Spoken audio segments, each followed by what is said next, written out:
Welcome to today's edition of the show podcast. Thursday's episode of Legacies introduced a monster so adorable, it might actually give Legends of Tomorrow's Beebo a run for his money. The pint-sized creature, which turned out to be a gremlin with a major attitude problem and a potty mouth to match, conveniently appeared while the super squad was deciding which monster to summon in the hopes of gaining key intel on Malivore's next move. This week's episode also amped up the tension between Hope and Lizzie, despite Landon's futile attempts at brokering peace between the warring witches. And their new gremlin pal didn't make things any easier, first by pushing Lizzie into the pool "What is this, Dynasty?", then by impersonating her and telling the whole school that Hope has scabies. Rude. Upon realizing that the gremlin feeds off disrespect, and that they'd been giving it an all-you-can-eat buffet, Lizzie and Hope agreed to put their differences aside. Unfortunately, the little troublemaker was one step ahead of them, capturing Cleo and using her own disrespect to become supersized.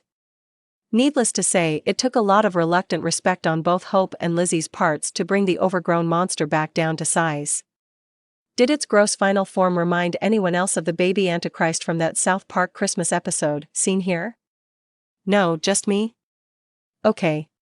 Despite the looming threat of that skull-masked creature still lurking in the woods, all was well that ended well this week. Hope and Lizzie even exchanged a genuine hug, before joining Landon for a screening of What Else, Gremlins? Also worth discussing. I've been wondering which of Alaric's friends has been hosting Josie while she attends Mystic Falls High, and we finally got our answer. She's staying with Dr. and Mr. Salvatore. After walking his daughter home from school, Alaric remarked, "I am amazed at how perfectly they rebuilt this place." And when he tried to take off, she got him to stick around with this enticing offer. Aunt Elena's going to be home soon from her shift, and she's planning making some old Salvatore family recipe. During their emotional father-daughter bonding moment, she also told him about her budding romance with Finch, to which he replied, "The last person I want giving you relationship advice is Damon." Speaking of life at Mystic Falls High, MG accidentally exposed his vampire powers to Ethan, only to discover that Sheriff Mac left him with a supply of vervain pills before skipping town.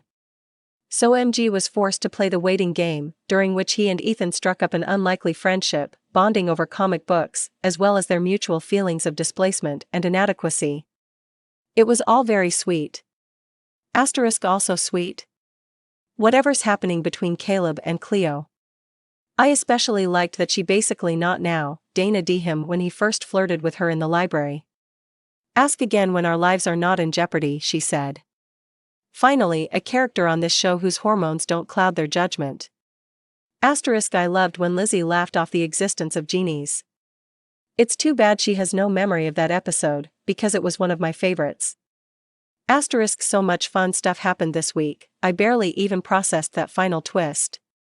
This mysterious artifact that Alaric is researching has apparently been passed down through ages, from Albert Einstein to Rasputin to Napoleon Bonaparte.